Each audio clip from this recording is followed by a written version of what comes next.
Hi, this is Dwivedi and I welcome you at the Chanakya Pratyogita Academy. So guys, here I am here to give you the lecture on the climatology.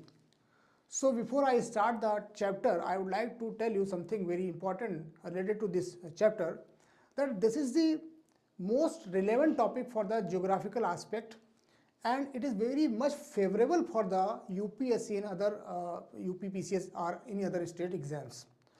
So today I am going to discuss some basics, and then we'll carry forward our own all the topics which are very relevant and which are very important for the to solve the questions. The questions which are going to be asked from this chapter, that is climatology. So I'll just mention you the climatology. So most of the questions in prelims, at the same time in the mains exam, the questions are being asked. How these questions been asked? See, in prelims the conceptual questions are there. So in the during the asking of the questions, so many of the concepts which are being put in the preliminary form, or they ask the questions. In mains form, how they are going to relate this? See, nowadays many of the environmental hazards are occurring. Many of the climatic conditions are changing day by day. So in this particular phenomena, the climatical aspect are very important to understand. How it is important? See, suppose any of the landslide has occurred in the Himachal Pradesh, as you know, before 2 3 months ago, some landslide has been occurred. So how this landslide has been occurred? What are the climatical phenomena were there? So these are the aspect. Another thing is that nowadays we are facing the global heating problem. So again the main procedure behind this is the climate. So today we are going to start with the very important and basic structure that is known as the composition and structure of the atmosphere. Composition and structure of atmosphere.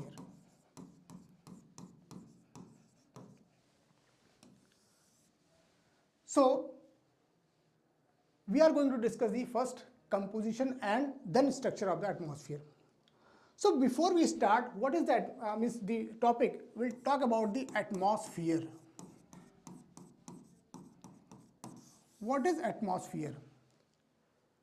You know, the atmosphere is found over the earth and it is surrounding the earth. First, what is the atmosphere? The atmosphere is the composition of gas and dust.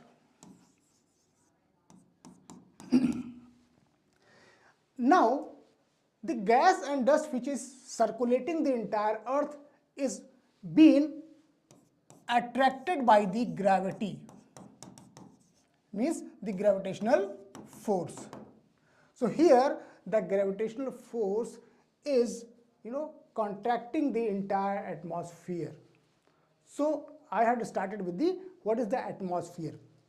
Now we'll talk about what is the atmospheric components or the composition. The atmospheric composition. The atmospheric composition are of 3 types. First one is the gas, second one is the water vapor, and third one is the dust particle. So these 3 are the component which is known as the atmospheric composition. Now we'll talk about one by one what is the gas, what is the dust particle, and what is the water vapor. So first of all we'll talk about the gas or say gases. In our atmosphere there are various gases are found. And in the composition of the gas, the very first gas is known as nitrogen. Second one is known as oxygen. Third one is known as argon. Fourth one is known as carbon dioxide. Right? Other gases are also there like neon, helium, krypton, neon, helium, krypton, hydrogen, right? So these all are the gases are also available here. So now we are going to talk about one by one gases. First of all, nitrogen. The nitrogen gas is around 78.08%, right? The nitrogen gas which is available is 78.08%. Second one is the 20.95% is the oxygen. Next is 0.93% is the argon, then the oxygen 0.36%. So here we are going to discuss about the gases, how these gases are responsible to form the atmospheric circulation, right? So first of all, what is the gas? See, when we discuss about the nitrogen, nitrogen is a very essential gas for the purpose of agriculture, because in agriculture, or say the plants, they are taking the nitrate in the form of the nitrogen. So that is important, right? Next one is the oxygen. Oxygen is a gas which is responsible for the entire life. The living being is living just because of the availability of the oxygen. See, second function of the oxygen is that it also helps in the respiration. The respiration means how the people or the flora or fauna taking the respiration process carry forward. So this is the function of oxygen. Next is I'm going to talk about the carbon dioxide, because argon we are not going to much talk, because I can give you the example. The use of argon is in the making the bulb or electric industry. So these are the importance of the argon. So but my primary focus is the carbon dioxide. How the carbon dioxide is helping to form the atmospheric circulation. See, carbon dioxide is a very important aspect which maintains the greenhouse effect. What is the greenhouse effect? See, we'll understand it here. Carbon dioxide creating the greenhouse effect. The greenhouse effect, I'll just explain you here.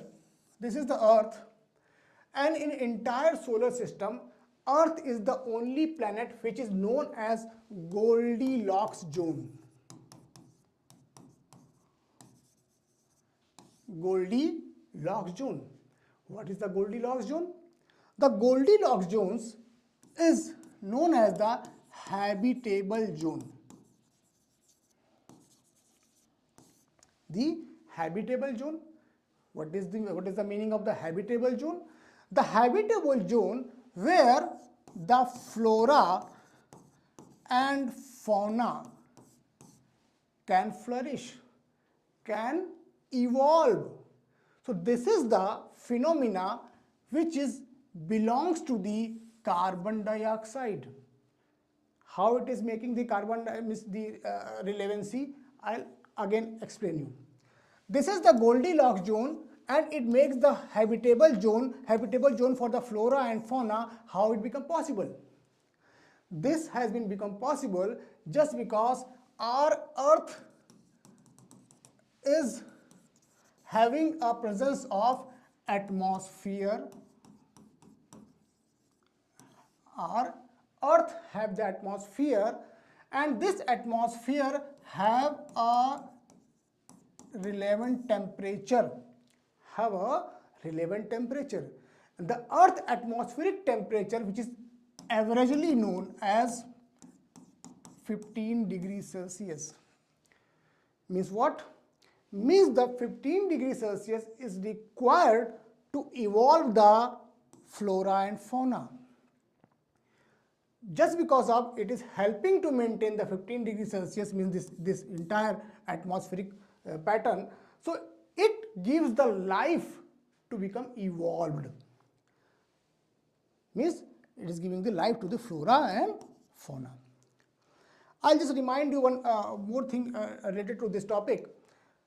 When the Big Bang theory has occurred, after the Big Bang theory, means after the Big Bang process, the earth has been, means the universe has been evolved.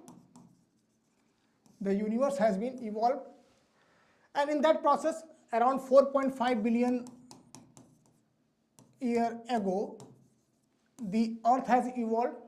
So when the earth has evolved, that time the only physical formation has been done. The physical formation means the rocks, the volcanoes, all were there. Means the earth was like a hot molten ball. So that time there were no as such kind of life were present. So this hot ball laterally become cool down, and this phase where we are living, which we are assuming that mountains, plateaus, plains, and the rivers, valleys, topographies, whichever we are visible nowadays, that has been formed by the evolution of the time. So this evolutionary phase has undergone with various phases. These phases might have been, you have studied in the geological history, especially the pre-Paleozoic era, the Paleozoic era, the another was the Mesozoic era, then Cenozoic era, and then the Neozoic era. So these are the phases from where the evolution of the human being, at the same time the flora fauna has been occurred. So I'm not going to discuss much about that, but I'm just interlinking this topic with that thing. So what has happened? These volcanoes, during the formation of the earth, has erupted so much dust particle, soot, ashes, rock fragment, right, magma.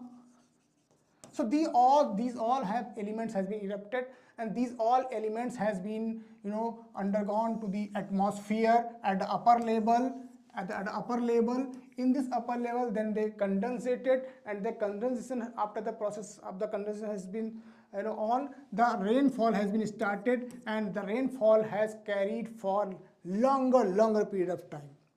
In this way, the water, means the earth has received the water, and the water which is nowadays we can observe in the oceans, right? So mostly 71% of the oceanic water is there. So in this way, the water has evolved in this earth. After that, the evolutionary process of the organism has started, means the flora and fauna has been started. There is another history of it. The first cyanobacteria has evolved, that is known as the blue-green algae, then the fisheries, then the amphibians, then the reptiles, then the avians, and then the mammals comes in this phase.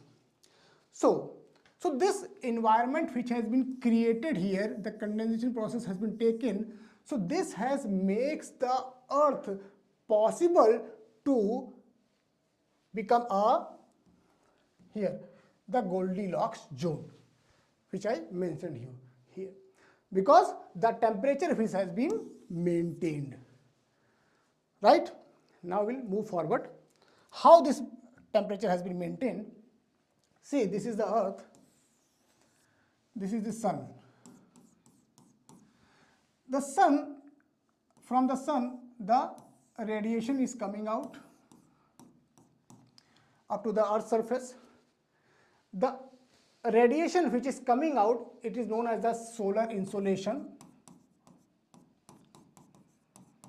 Solar insolation, and this insolation is coming out in the form of radiation. And this radiation is, which is coming from the sun up to this earth surface, is of known as the short wave. It is known as the short wave. The short wave means that crust and tuff are like this, right? The wave which is forming here, it is in the short wave form. The short wave has always having excess energy, or say maximum energy,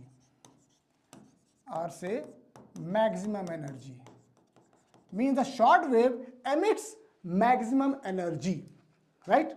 So this is the radiation which is coming from the sun. When the radiation is coming to the earth, similarly whatever the insolation is coming, it is going back as well, means whatever the insolation is coming up to the earth's surface, similarly it also backs out. How it created? See, the radiation, again it is in the form of radiation, but the nature of radiation has been changed here. Now the radiation will change into the long wave, right? The radiation which is going from the earth's surface is known as is going into the form of long wave, and this long wave which is coming from the earth is known as the terrestrial radiation.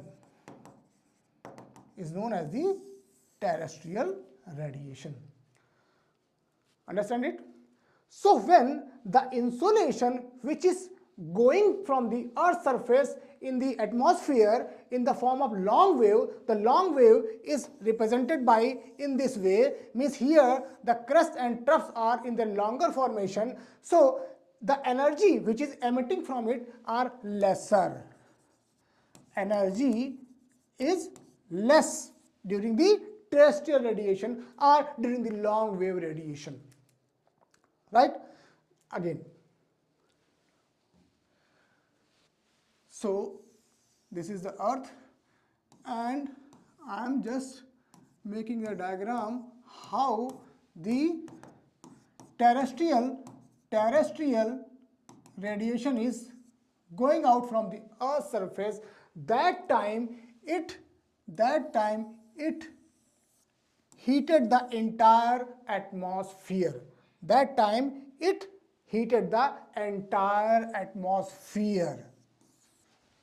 I think you have understand this. That time when the radiation is going out from the earth's surface, that time it heated the entire atmosphere. This heating of the atmosphere is heating the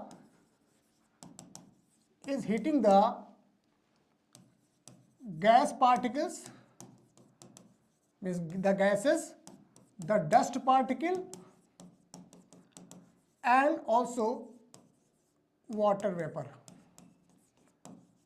When it heated the water vapors, the nature of water is become evaporative. So the water will become evaporated, right? So this is the process where this earth atmosphere become heated. So this heating of the earth atmosphere is making habitable for the earth people, for the earth flora and fauna.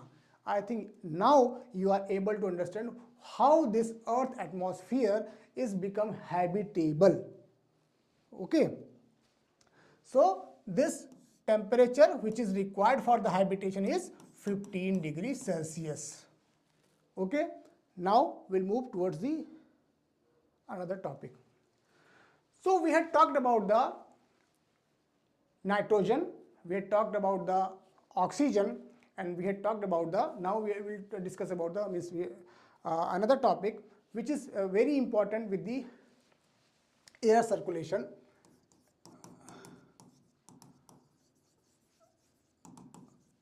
Are the water vapor. Second one was the water vapor. See how the water vapor are found in the atmosphere.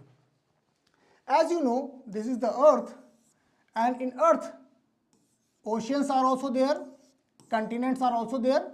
So from the water body it get evaporated, and the evaporated water will be seem like a water vapors. It seems like a water vapors. Means the change of form of the water will into the gaseous form. Understand it? See, the nature of water has been changed into the vapor form. So in this way the atmosphere receives the water vapor, right? In this way, from the entire water body, whether it is ocean, whether it is a rivers, lakes, ponds, okay, from that point of the surface, the evaporation taken place, and this evaporation has become the vapor, and this vapor is found over the atmosphere. Okay, I think you have got this concept what is water vapor. And the water vapor, which is once we move from the earth's surface to above, when we move from earth's surface to, means in upper layer, it cools down. When we move from the earth's surface to the upper atmosphere, it cools down. And the cooling down means what? Cooling down is going to help to form the process of named as condensation. It is known as condensation, means the formation of clouds taken place. So at the surface layer, means the surface layer, which is very important to understand how the surface layer in the terms of atmospheric circulation is important, is up to 3 kilometer. Up to 3 kilometer, the maximum I can say the changes will find out in this particular layer, right? So maximum changes, maximum disturbance you will observe up to the 3 kilometer of the earth. Suppose this is the earth surface, and just move upward up to the 3 kilometer of the layer. This layer is known as the most disturbed layer. Okay, because maximum concentration of the gas, dust particle and water vapor is concentrated in this particular layer. But it doesn't mean that only up to the 3 kilometer. No, I'm not saying this. I'm saying that the maximum destruction or maximum changes you will observe in this particular layer, right? Now next, the water vapor are also important to I can say that once we move upward in the earth's surface, they are also absorbing the heat. Suppose these are the water vapors.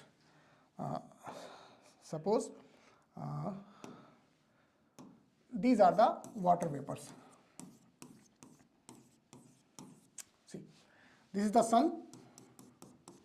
When the sun's insolation is coming up to the earth atmosphere and up to the earth's surface, that time these radiation is also passing from water vapor. When the sun's insolation in the form of radiation which is coming up to the earth's surface and when it is passing from the Earth atmosphere, that time it is passing from these water vapors, and when they are passing from the water vapor, that time these heat are absorbed. These heats are absorbed in the water vapor in the form of latent heat. In the form of latent heat, which is known in Hindi as Gupt Ushma, right? So that time these water vapors also trap the heat which is coming from the sun's insolation, and it is known as the latent heat. This latent heat is very important during the formation of condensation, means during the formation of clouds, and the thunderstorms which are occurring, and the electrification has been occurring in the clouds. That all are responsible, mean the main responsible persons are the latent heat. So the formation of cloud is related with the latent heat, and the latent heat which is absorbed by the water vapor.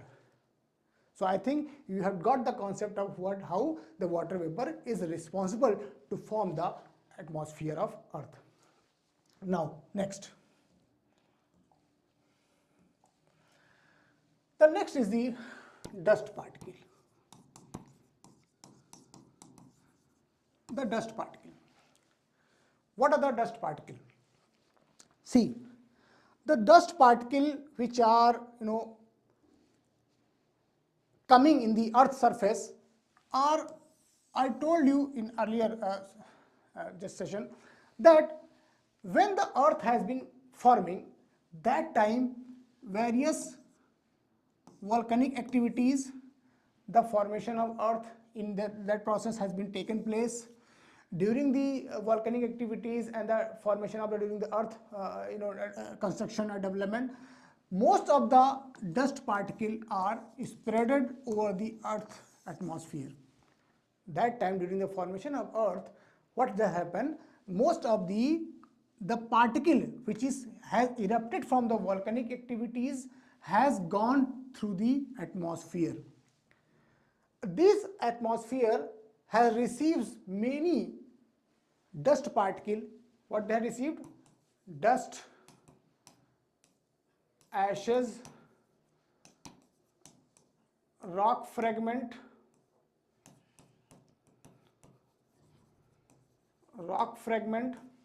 ashes, soot,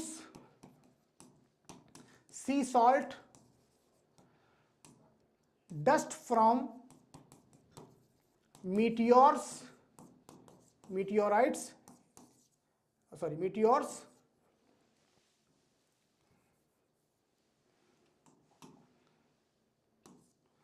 So these all are the dust particles which has been come into the Earth atmosphere. These dust particles are very important. Again, how they are important? See, when the sun's insolation is coming up to the Earth's surface, that time they again hit with the dust particles. In this process, they hit one by one all the dust particles and created the energy. This energy increases the heat. Again, the heat which is coming into the atmosphere is another which is coming by the dust particle. Second point, how the dust particle is important. The dust particles are very important nuclei. Very important, they are the nuclei. Nuclei, how the nuclei is responsible to form the condensation, means during the formation of clouds, during the formation of cloud, these dust particles are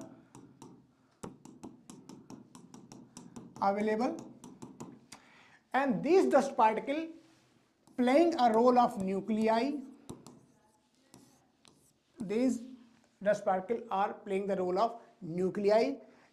over this nuclei, the water vapor will be encircled. The water vapor will be encircled like this. Just imagine if there is absence of nuclei, then there will be no encircling of the dust particle by the water vapor. Then are you imagine the condensation will take place? Yes, not at all. It cannot be possible to form the condensation process. Hence, there will be no condensation, there will be no precipitation. Right? So, in this way, the dust particle plays a very important role in the formation of condensation. If it is absent, then it is not possible to form the clouds and it not possible for the precipitation. So, these are the 3 points which I discussed here. The first was the gas, second one was the water vapor, and third one was the dust particle. So these are the very essential elements which forms the atmosphere. Right? Now we'll talk about some other further topics which are related to the circulation or composition of the atmosphere. See.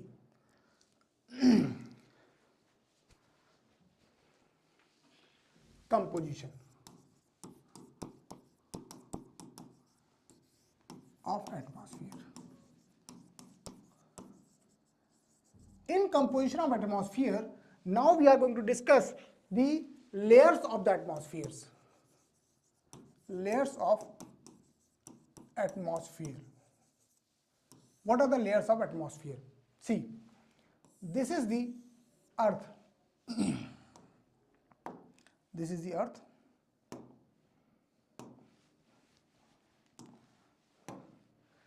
The earth have few layers. First layer is known as the troposphere. Second layer is known as stratosphere. Third one is known as mesosphere. Next is known as thermosphere, and above that is known as exosphere.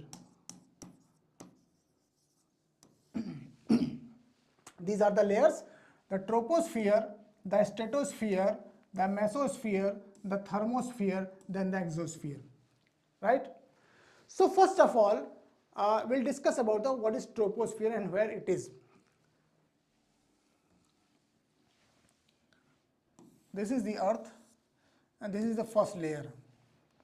This is the earth center from equator. This is the equator. This is the pole. This is the equator. So from the pole it is 8 kilometer and from the equator it is 18 kilometer. From the pole the distance of the troposphere is 8 kilometers and from the equator it is 18 kilometer. So the average is around 13 kilometer. Right? So the average is around 13 kilometer. Right? So the troposphere has been discussed. Troposphere has been discussed.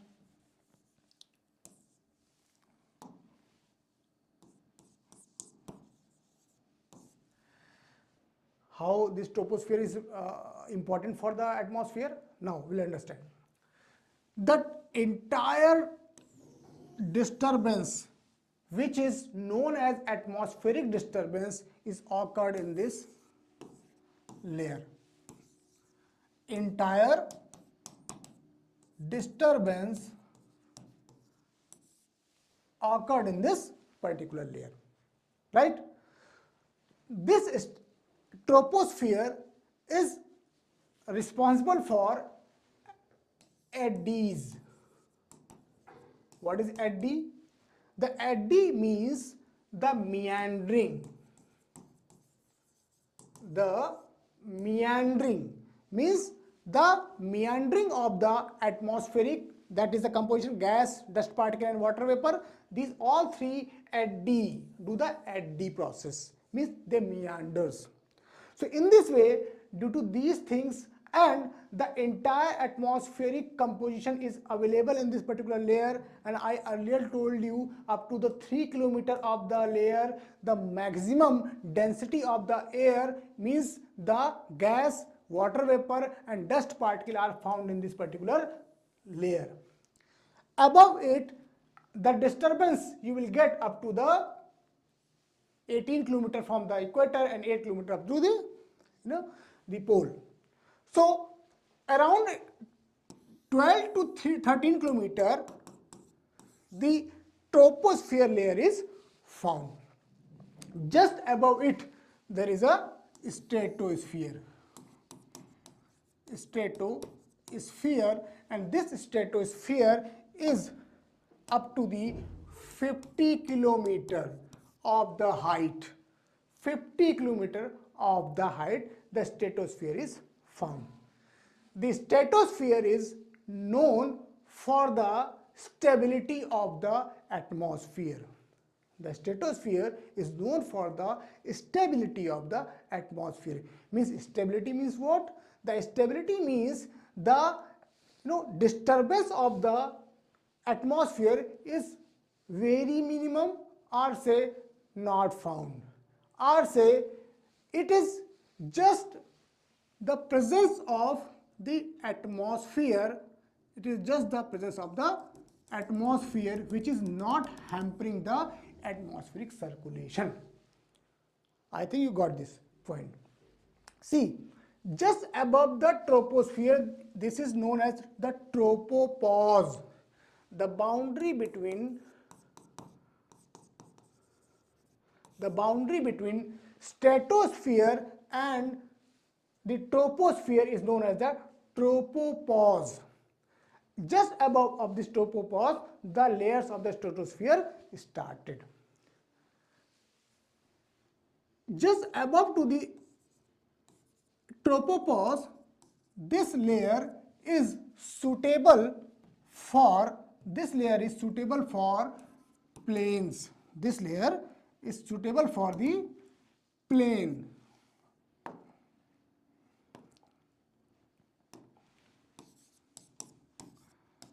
Okay, so you will find that the aeroplanes which are flying in this particular area.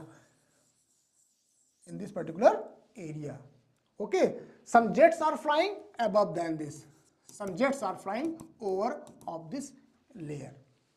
So I think you have got the concept that how the stratosphere's lower layer of the stratosphere is good for the flying of the aeroplanes, because there is stability of the atmosphere, so there is no disturbance. That is why the aeroplanes are flying in this particular layer.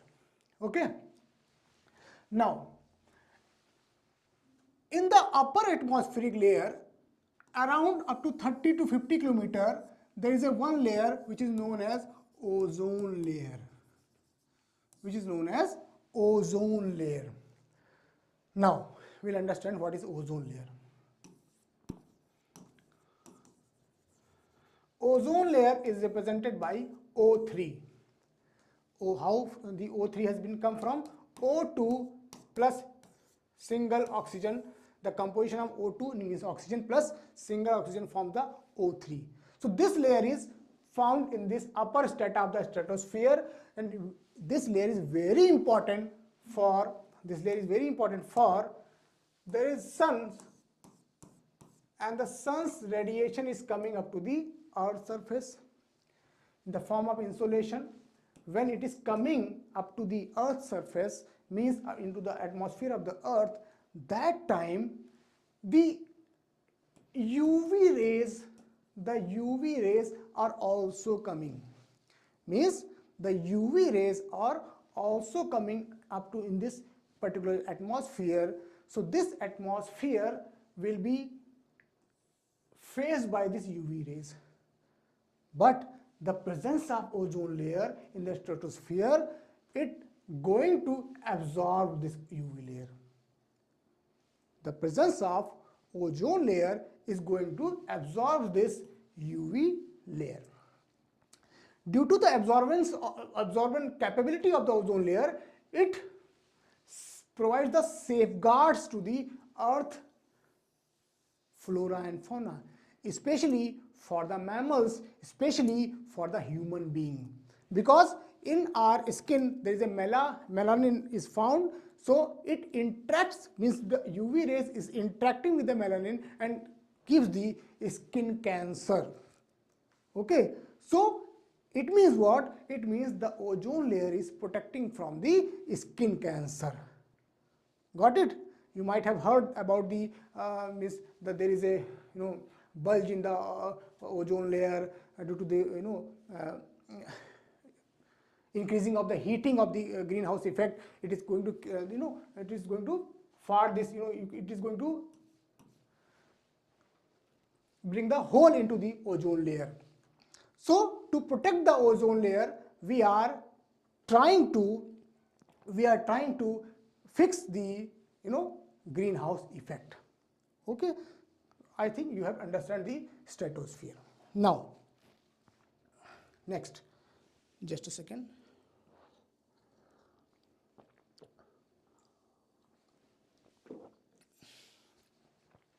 The third one is this is the topo, this is the strato. The third one is the mesosphere. Mesosphere, the boundary in between the stratosphere and the mesosphere is known as stratopause. The stratopause above this layer is known as mesosphere. It is found up to the 80 kilometer. It is found up to the 80 kilometer. So not much we are going to talk about the mesosphere. Now we'll discuss about the another see. This is the thermosphere. The thermosphere, which is also been few layers are found in this thermosphere. It is known as ionosphere. Got the point? The thermosphere is further divided into another layer that is known as ionosphere. This ionosphere is important for the radio waves. This ionosphere is important for the radio waves. The radio waves which are found in this particular layer. These further layers are divided into few other parts like just mentioning you D layer, E layer, extended E layer, F layer. F layer is further F1, F2, then G layer, then DE layer. So these are the layers which are available in this particular ionosphere.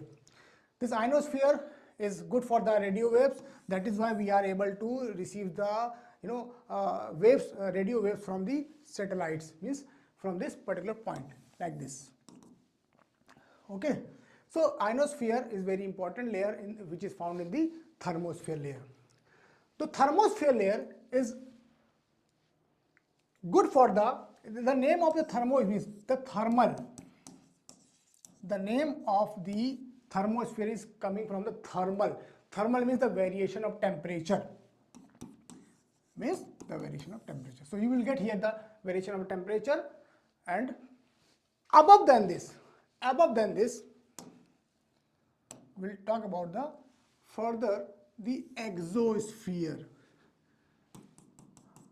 Exosphere, and just a second. The thermal is found up to 400 kilometer and above it up to 1000 kilometer, it is known as the exosphere, and in exosphere is further clubbed with the universe or say Brahmand, means further it connected with the outer spheres of the universe. So in this way, these are the layers which are important for the earth to understand the earth atmosphere.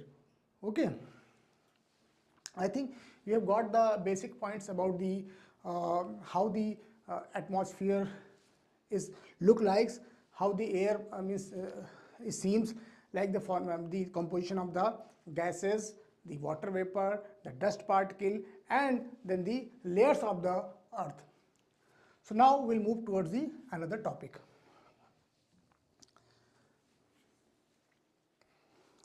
See, now we are going to discuss about the some air and wind. So what is the air and what is the wind? See, air is the, again I'm telling you, the composition of gas, water vapor and the dust particle. This is the air. But the thing is that air is also been studied as an air current. What is the air current? Means the entire composition of air when it moves vertically. When it moves vertically.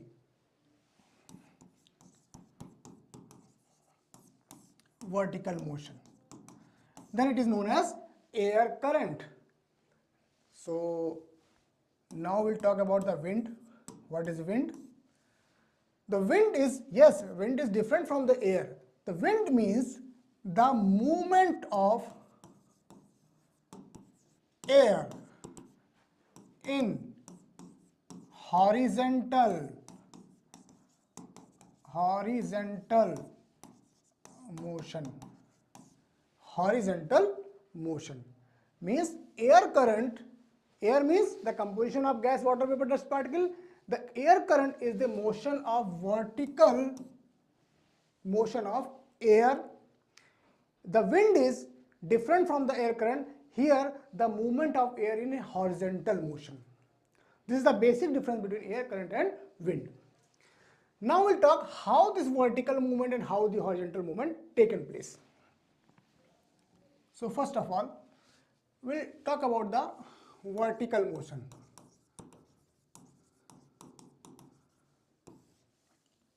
How the vertical motion taken place. So prior to that, we'll understand some concept related to the atmosphere. This is the equator, and this equator is 0 to 5 degree. There is another line. Now this similarly here. So this is the belt, 30 to 35 latitude. This is the 60 to 65 latitude, and this is 90. This is the 90. This is 65. This is 60 degree.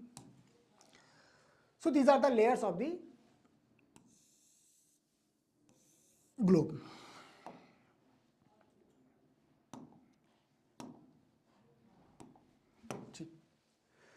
So now we'll understand how the wind or air moves vertically and horizontally. See, the basic assumption behind the concept is that air is moving from high pressure to low pressure. Air which is moving from high pressure to low pressure. Similarly, wind also moves from high pressure to low pressure, but it moves vertically, it moves horizontally. This is the basic difference. Now we'll understand what is high pressure and what is low pressure. Right? See, the earth and the sun. The sun's insolation is coming up to the earth's surface. How the earth, they are receiving the insolation from the earth. So where the maximum insolation will be absorbed by the earth's surface, that will be having low pressure. The maximum insolation which is received by the earth's surface will be having low pressure. How this low pressure will form? See, again I am reminding you, earth is the composition of gas, water vapor and dust particle. In this particular air, the air is everywhere in this particular atmosphere. So air having these three components. So there is a one water vapor, and water vapor, when it receives the heat from the sun, it will be evaporated. It will be evaporated.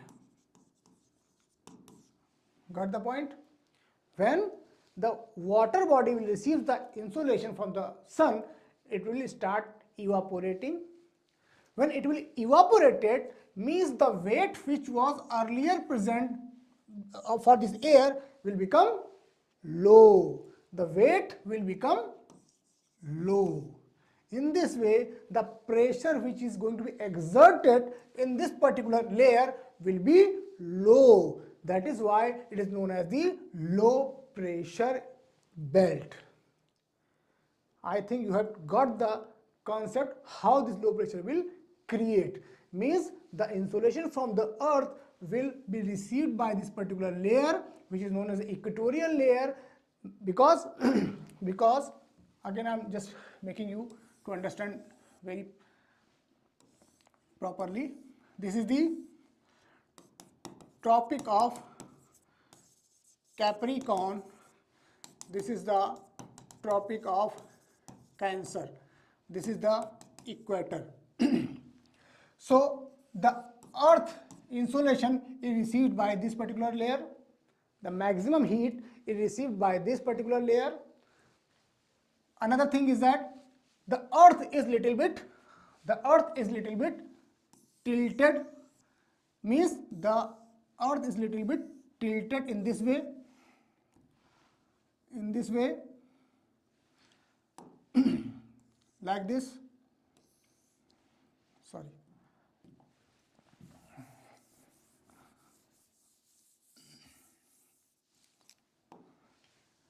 This is the earth, this is the equator, this is the Tropic of Cancer, this is the Tropic of Capricorn.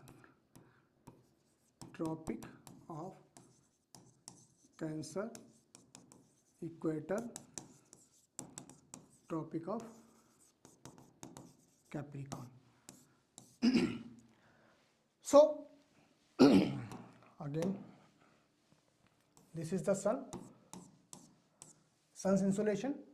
So what will happen when the sun's insolation will be coming into this earth's surface? So because the earth is tilted, so the insolation, the intensity of heat will also be in inclined way. It will be in inclined way, like this,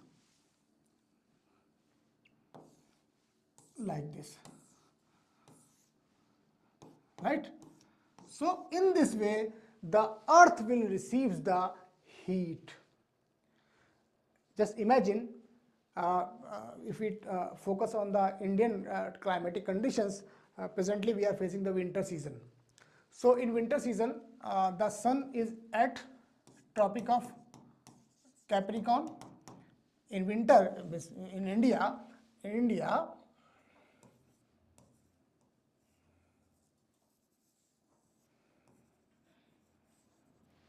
where it is, India is just above the equator. So here India, so this particular time is winter. In winter means the earth will be at Tropic of Capricorn. it means the heat is maximum received by this layer, particular layer.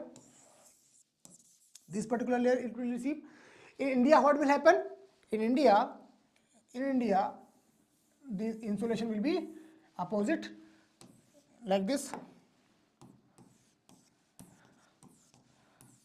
The earth insolation will be in this direction. So the maximum heat will be received by this particular region, and this particular northern part will be having winter season, means having high pressure area. Means just see, when the insolation is coming up to this layer, the entire region will be heated up. When the entire region will be heated up, it means the available air will again means the same concept, water vapor will evaporate it. So it means what? This region will be having low pressure zone. Similarly, because these regions are not getting maximum heat, it means what? This region will be having high pressure zone. I think you have got the concept of low pressure and high pressure. Now, see, so this entire region is getting this is the equator, this is the tropic of Cancer. So entire region is getting the maximum heat. So now we'll talk about how this system taken place. Again, I'm making the globe. This is the equator. This is the 30 to 35. This is the 60 to 65. Here. This is the pole, this is the pole. See, again, same.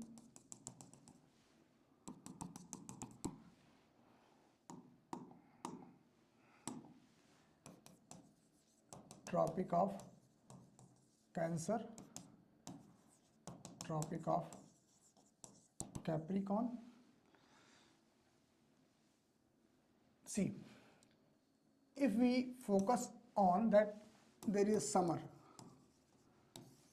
in the northern hemisphere.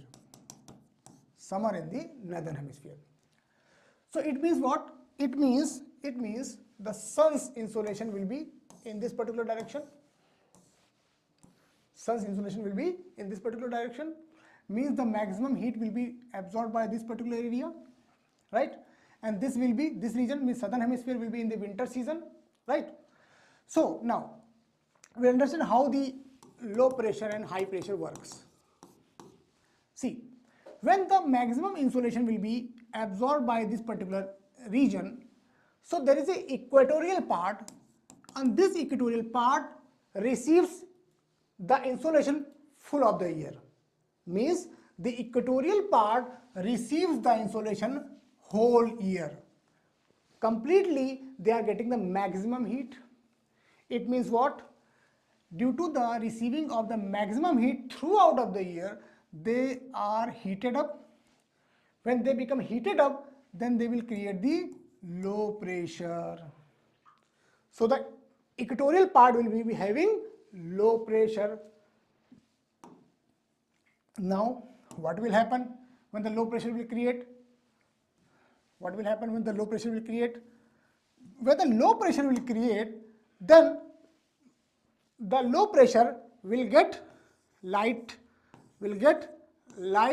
and will start moving upward. Means this layer will start moving upward. Okay, it will start moving upward. So when it start moving upward, then I told you, when we moves upward in the tropospheric arena, that time as the water vapor, the dust particle and gas will become saturated and they become cools down. Means the pressure, low pressure area is there, the atmospheric system, the air which is become lighter, which has become heated. Now when it will move upward, then what will happen? Then is in this layer, they will become heavier. What will happen? The temperature will get down and this entire region will become heavier, means here you will get the high pressure. When it will reaches up to this upper layer, then will start deflecting. It will start deflecting in both the direction. Then it will start deflecting in both the hemisphere. Okay. So here is the low pressure, here is the high pressure. Again, when it start deflecting, and it will cools down and it will bring down to the another layer. When because of the high pressure air which is coming to this region, then here it will be creating a high pressure zone. Okay, I think you have got the concept. When the low pressure has been created, air becomes lighter, it will start moving upward. When it start moving upward, at certain distance, certain height, it will start deflecting. When it will start deflecting, then a certain latitude, it will comes down. When it will comes down, then where it will fall will create the high pressure. Okay. Now, this is the polar region. This is the polar region. The polar region, which is, these are the continents which are permanently frost. Means the polar region, that is Arctic, and here is the Antarctica. These regions are completely frozen, frost. So the composition of air, that is water vapor, gases and dust particle, here all the air composition will be heavier, because water vapor will be converted into the solid form. Here the water vapor will be converted into the solid form, and the weight of the solid is always maximum. So here the pressure will be exerted, will be known as high pressure. I think these three layers has been cleared. This is the low pressure, this is the high pressure, this is the high pressure. Now there is a one layer in between the high pressure and high pressure. This is known as 60 to 65 degree latitude. This was the 30 to 35 degree latitude. So what will happen? Compared to the polar region and compared to the horse latitude, it is also known as horse latitude. Horse latitude, I will explain you later on. Latitude. So in between these two layers, there will be a low pressure. There will be a low pressure. How this low pressure will be created? Now I'll explain you. See, when the insolation which is coming up to this layer will heated this area, comparatively pole and the horse latitude. How? Because the insolation which is very meager up to the pole, but comparatively to this layer will be having low pressure, or saying that this region will be receiving some insolations. So that is why this region will be having low pressure. Right? Another point, when the low pressure will be created here, what will happen? Again this wind will move upward. When this wind will move upward, again at the certain height, what will happen? This will fall. This will fall in this particular in both the directions. When this low pressure will be there, then the wind will move upward in the atmosphere. Again, it will deflect in both the direction, and what will happen? This fall of the air will be at the high pressure zone, and the fall of the air at the here will be high pressure, because here the low pressure, here will be the high pressure. So this will wind fall again in this particular layer that is known as 30 to 35 degree layer. Maximum pressure will be exerted at this particular latitude. That is why it is also known as the maximum pressure zone, maximum high pressure zone, also known as the horse latitude. Right?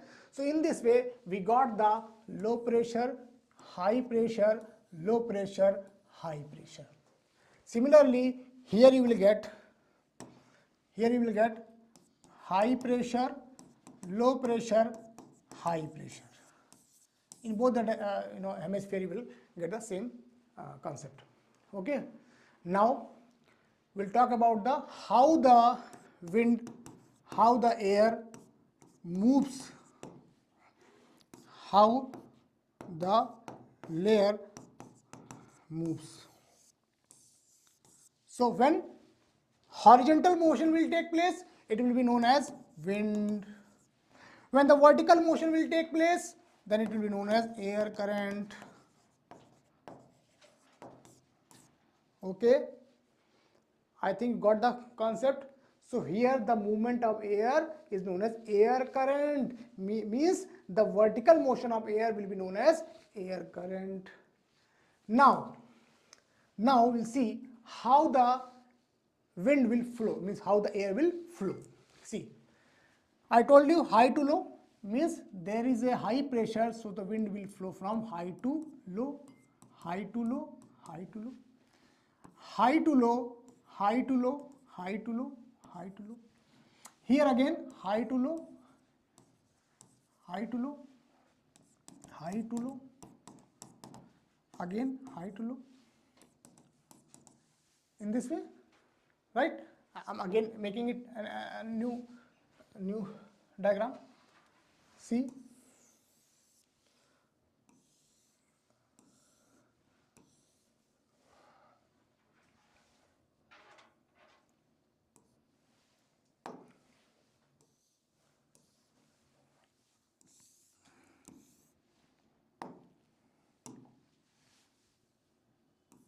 high to low, high to low, high to low, high to low. Same, because this was the high pressure zone, this was the low pressure zone, this was the high pressure zone, this was the low pressure zone, this was the high pressure zone, this was the low pressure zone, this was the high pressure zone. Again the wind will move in this direction. So the movement of the air will take in this particular direction, high to low, high to low. Okay. But now I'll tell you another concept which is known as the Coriolis force. Coriolis force. It is also known as deflecting force. Deflecting force. This deflecting force or the Coriolis force are also been dealt by the Earth rotation on its own axis. Earth rotation on its own axis. When the Earth is rotating on this particular axis, then what will happen? The wind, the air which is flowing from high to low, will get deflected. How it seems? Again, I am making it. This is the layer. This is the layer.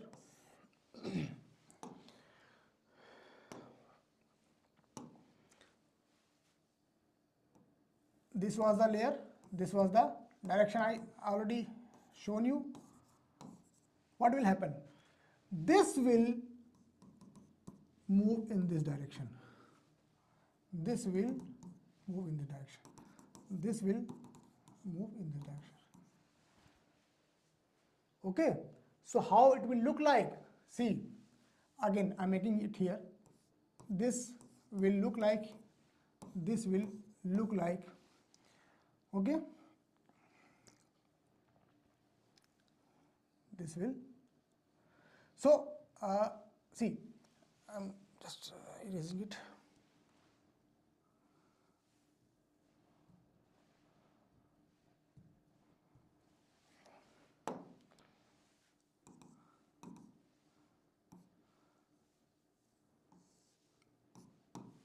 So the motion will take in this way.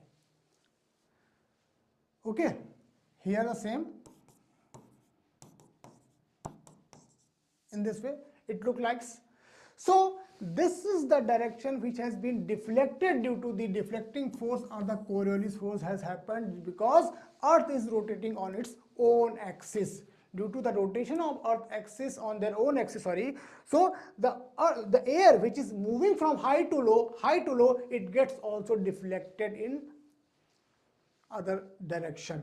So if you see in this particular Earth, the motion of the Earth is like this. This is the north, this is the south, this is the east, this is the west. So this is the direction in the northeast to southwest in northern hemisphere, means northeast to southwest. Okay, here what will happen in the, see, here what will happen, again the direction will be in this way. So here south, north, south, east, west. So what will happen, southeast to northwest,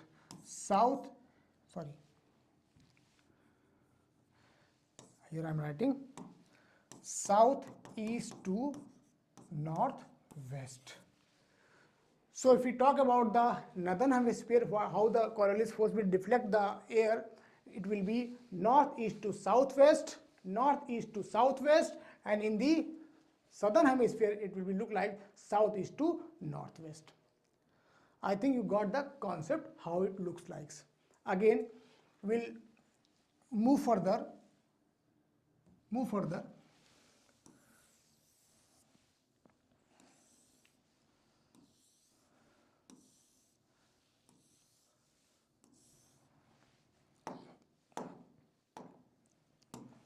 See, the wind direction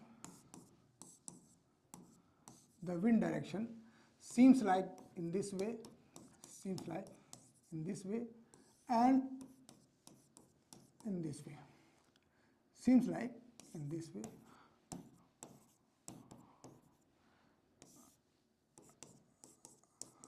in this way.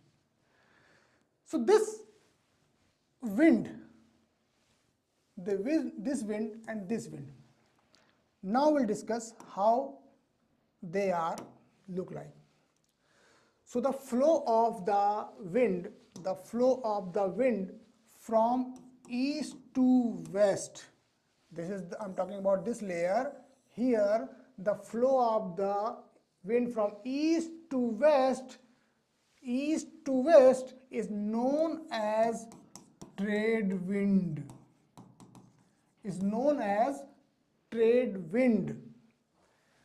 The wind which is moving from west to east, it is known as westerly.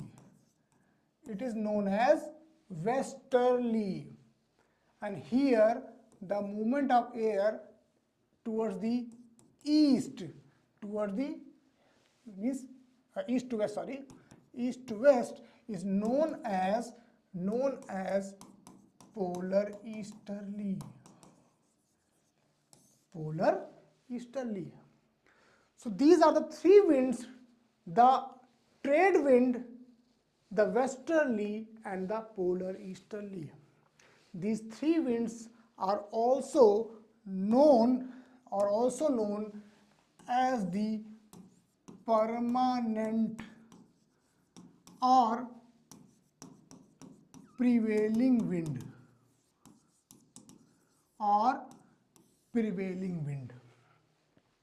These three winds are known as trade wind, westerly, and polar easterly. They are known as the permanent wind or prevailing wind.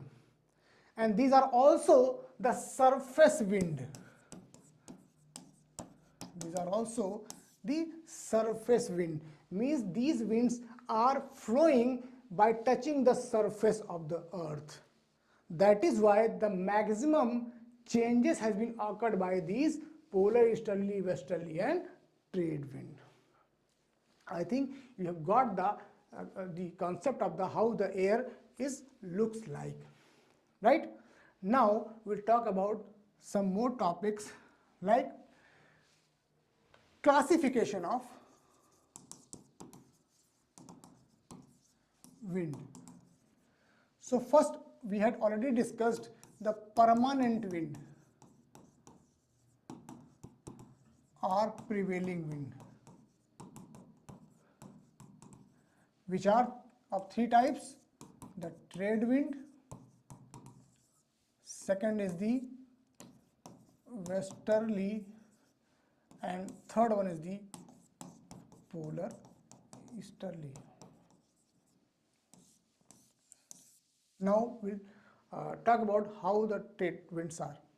See, in this diagram I had already discussed you. I just talked about how the air current flows and the wind falls in this particular area. So this region become high pressure, this region become low pressure, this week again the low pressure, So in this way, the entire surface is created. So here, what is happening? The trade wind, which is coming from the high pressure to low pressure area, that wind which is coming from high pressure to low pressure area, this high pressure which is created at the 30 to 35 degree latitude, 30 to 35 degree latitude. In this particular 30 to 35 latitude, it is also known as horse latitude. It is also known as horse latitude. Why it is known as horse latitude? I will explain you. Just wait for the moment. First, I'll tell you why this is known as trade wind. Why it is known as trade wind. See, when Europeans used to travel towards the equatorial nations, that time they are coming from these areas. They are coming from these areas. So for the trade purpose, when they are coming into these areas, that time they are feeling the pressure of the wind. That time they are feeling the pressure of the wind. So that is why they are given the name as a trade wind. Means the Vyaparik Paune, that is known as trade wind. Next, why it is known as horse latitude? Again, I'll talk about this horse latitude. In ancient period of time, when the travelers or the traders used to come into these areas, that time they carry the horses for the trading. So when they are passing from this high pressure area, their ships are facing the pressure. When the ships are facing the pressure, that time they thought that my ship is going to be heavier. So they have the fear that my ship maybe become sink into the water. So that is why they throws the horses into the oceanic water. That is why they are also known as horse latitude. Why this horse latitude created? Why the high pressure has been created? I just explain you here. See,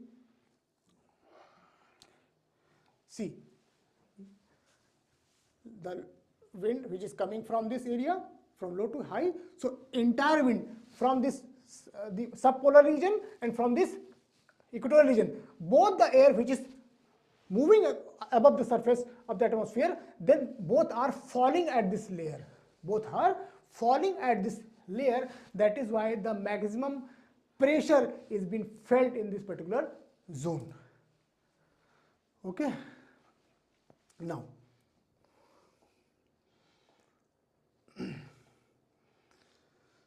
so this is the trade wind which I explained you. The direction is east to west. It is also known as easterly. Easterly. Okay. Now we'll talk about the westerly. The westerly, how it looks. The westerly, which is moving from west to east direction. In this 60 to 65 degree latitude, both the the wind which is coming in this direction are coming from west to eastern direction. So that is why it is known as the westerly, and westerly is very important for the Indian climate, because during the winter season India is also getting some rainfalls. Mostly you know very well that most of the rainfall is received by the India during the southwest monsoon, and southwest monsoon is comes in during the summers. But some parts of India, especially northern part of India, they are also getting the rainfall during the winter season. The winter season means during the January, February. How they are getting? They are getting those rainfalls due to the presence of westerly. Due to the presence of westerly, how it looks, I'm just making it. See. See,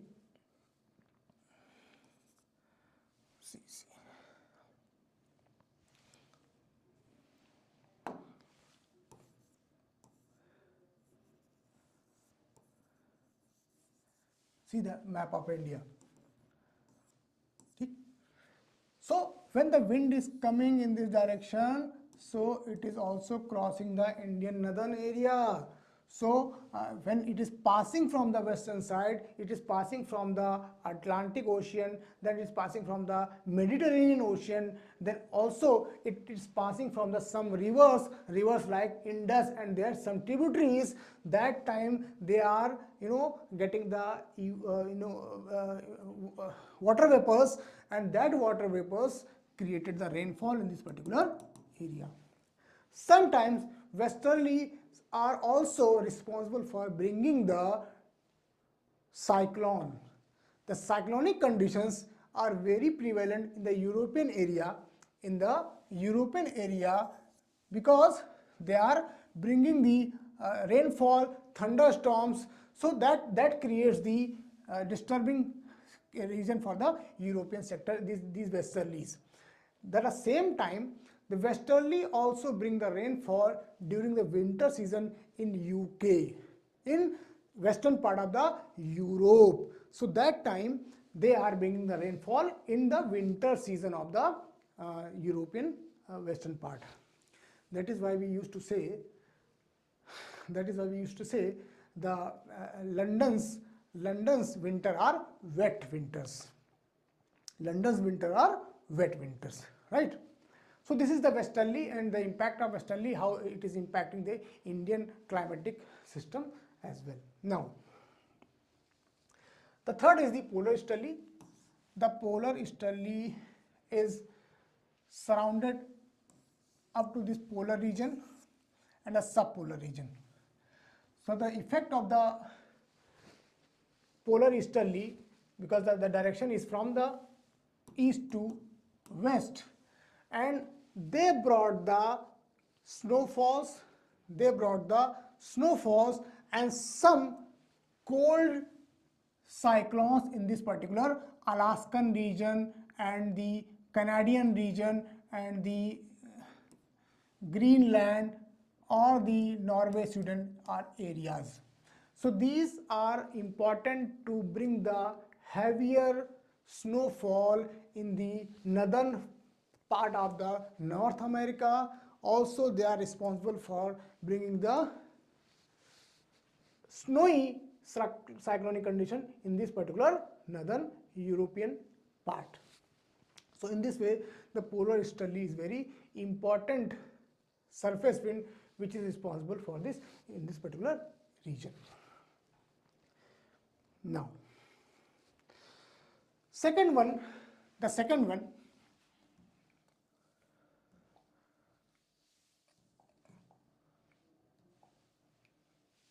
is the second part, the seasonal wind.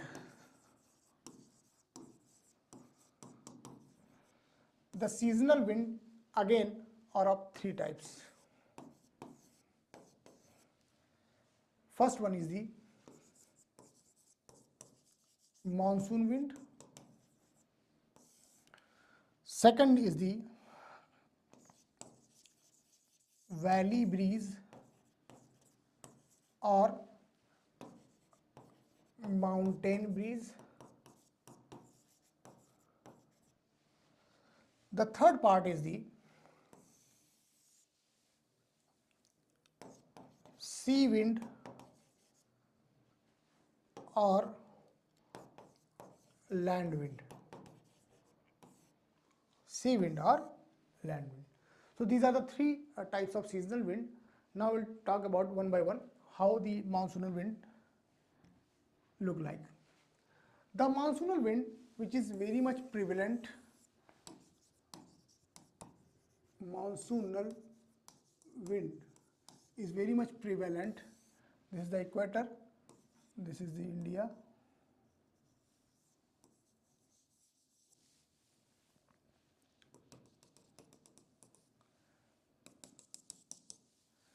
So during the summers, the earth receives the maximum insolation in this direction. When it will receive the maximum insolation, what will happen? The entire region will become hot. So when it will become hot, this region will become having low pressure, means it will be having low pressure. Compared to the surface area, the oceanic water will be having high pressure, Then what will happen? The wind will move from high to low.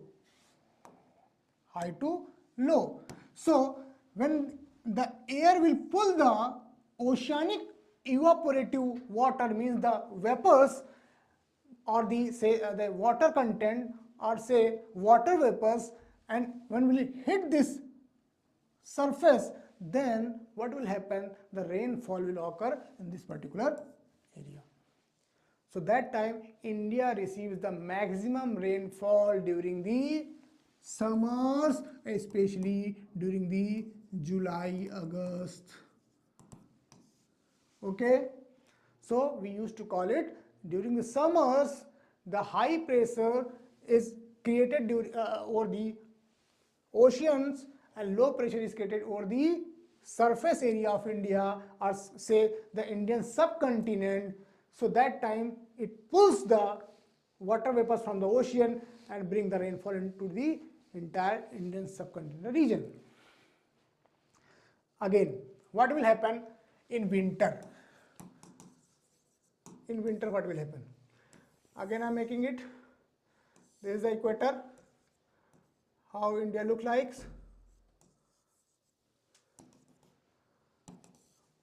Again, the sun's insolation.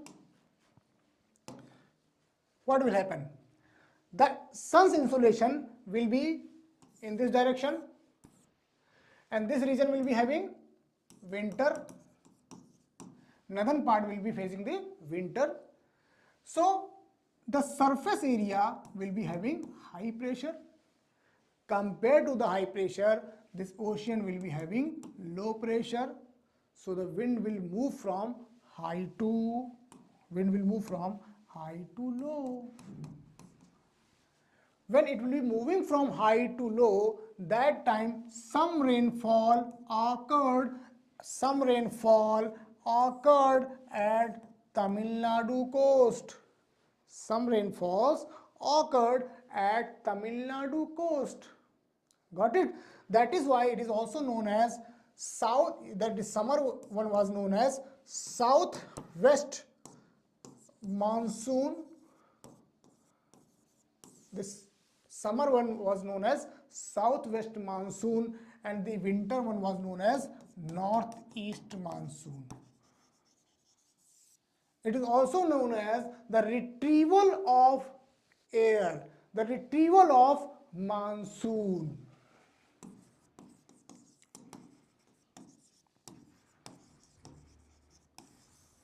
So what is going to happen? In summers, the wind direction will be in this way, in this direction.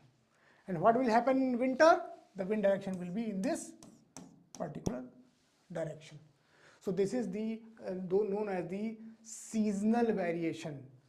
During summers, the wind direction will be southwest, and in winter, means the season has been changed, then the direction will be northeast. Okay, now we'll talk about the valley breeze and mountain breeze. How the valley breeze and mountain breeze look like. See,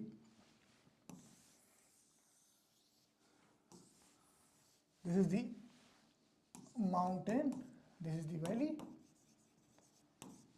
right? What will happen? Again, during the daytime, sun will be there. When the sun will be there, the insolation will be received by these mountains maximum, because their altitude is higher. So this region will be having low pressure zone. This region will be having low pressure zone because they are going to receive the maximum daylight.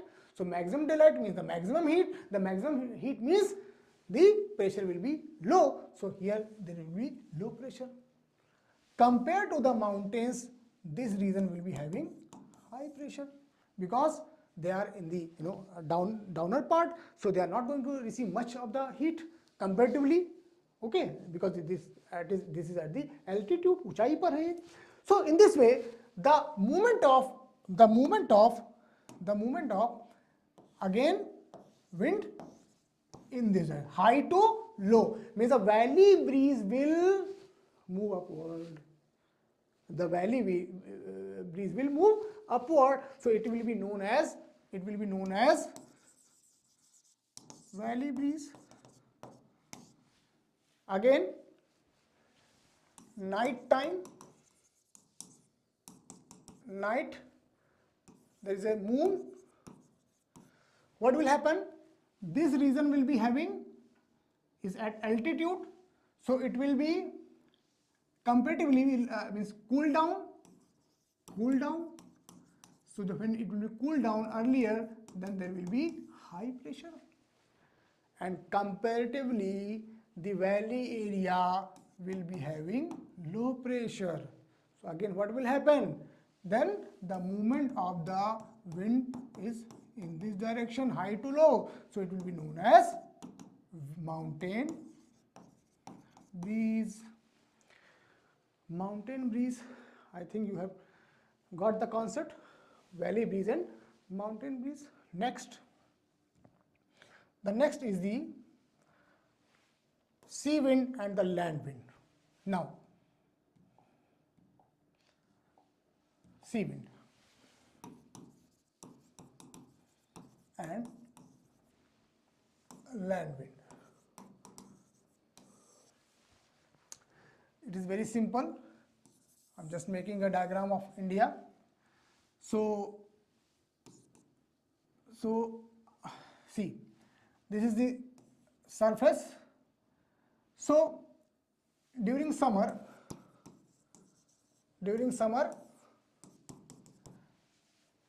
sun's insolation will be there. Due to the surface area, it will be heated up earlier. So due to the heated up, it will become having low pressure. In compared to the low pressure, the oceanic part will be having high pressure because land heated up earlier and cooled down earlier. Land surface heated up earlier and cooled down earlier. Similarly, means in opposite of this, the oceanic water or the water heated up later and cools down later. So again this concept, again the movement of wind high to low. So it is known as because the air which is moving from the sea to the surface area, it will be known as sea breeze. Sea breeze, right? Now again I'm making a, now we'll talk about the winter season. What will happen in winter? During winter or daytime, it is also known as daytime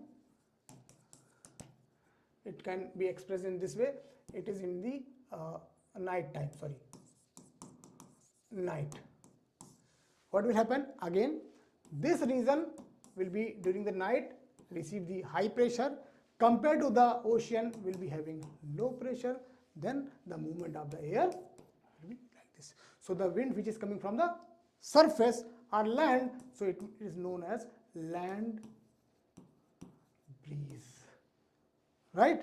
So this is the sea breeze, the movement of air from the sea to the land, sea breeze. When the surface from the wind which is moving from land to the ocean, it is known as land breeze. So these are the concepts which have been studied here. So in the classification of wind, we have studied permanent wind and the seasonal wind. Now we'll discuss about the third and last topic of our discussion, that is the local wind. The local wind. What are the local winds? The local winds are the wind which are being disturbed by the localized phenomena, like the localized topography.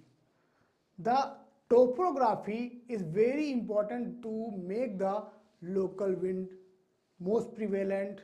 See, the local wind like Lu. First of all, Lu is found in Indian subcontinent, especially in India. Or this Lu is prevalent during the June month, June-July month, okay, May-June month, sorry. So in May-June month, due to the low pressure which is created over the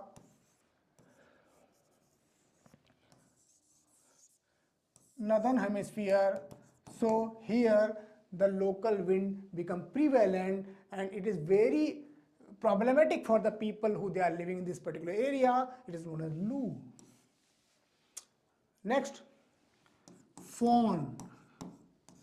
The fawn is prevalent in the fawn is prevalent here. I'm just taking another see fawn. Fawn you will find in this particular this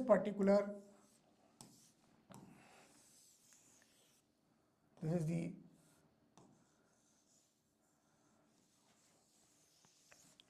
see, this is the Europe.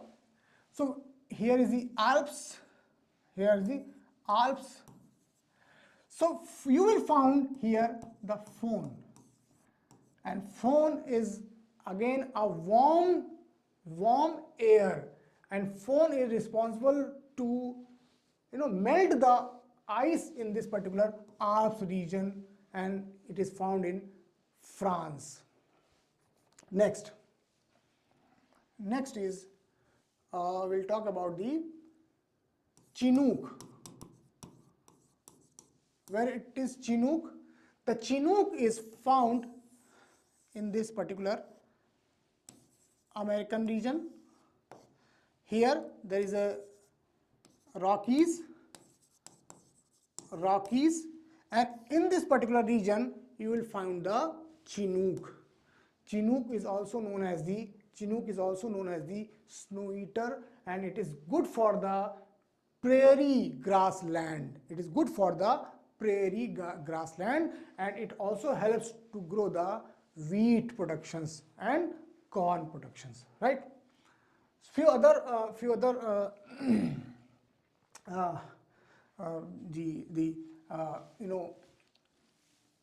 local winds are there, like Sirocco. Another one is the Sirocco.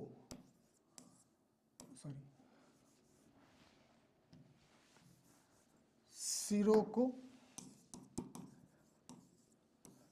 The Sirocco is found in this particular region, and it flows from the Sahara. It flows from the Sahara to this particular European region. Few winds are also like Harmattan.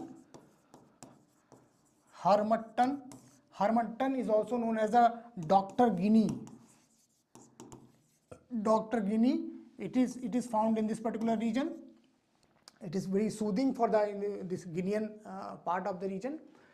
A few others are there also, like Mistral is there, some few are also there. Joran, I will talk about the Joran.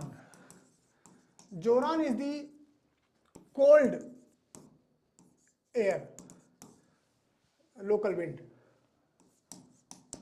Joran is prevalent in the, in this particular area, that is Switzerland.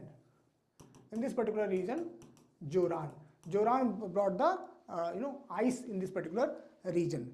Some few others are there. So many local winds are there which are very prevalent in the entire world. So I'm not talking much about this one by one, but overall we had discussed about the entire topic. Now just I sum up this lecture. Now I just sum up this lecture. We had talked about the classification of wind. In classification of wind, we have talked about the permanent and prevailing wind. These are the trade wind, westerlies and polar westerly. Next, we talked about the seasonal wind. Here we discussed the monsoonal wind, valley breeze and mountain breeze, sea winds and the land wind. Then we talked about the local wind like Lu, Fawn, Mistral, Chinook, Sirocco, Harmattan, Joran. All are the winds are there.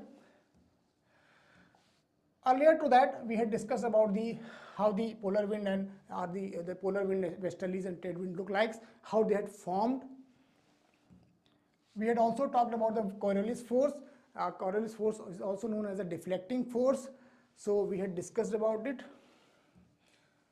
Earlier then we had talked about how the entire universe has formed, how the rocks, means Earth has been formed.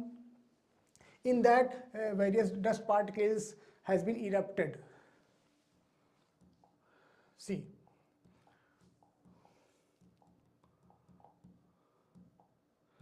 in previous starting of the lecture, we had started with the atmospheric, yes, climatology, composition of structure and atmosphere. We had discussed how the atmosphere is look like. Then we talked about how the atmospheric composition looks like. Gas, water vapor, dust particles are there. The gas, what are the composition of the gases are there, like nitrogen, oxygen, argon, carbon dioxide, and we had talked about what each and every gases. Then we had given you the reference of the Goldilocks zone, how this carbon dioxide is related with the Goldilocks zone, how it becomes the habitable zone, and also how it is responsible to evolve the flora and fauna in our Earth.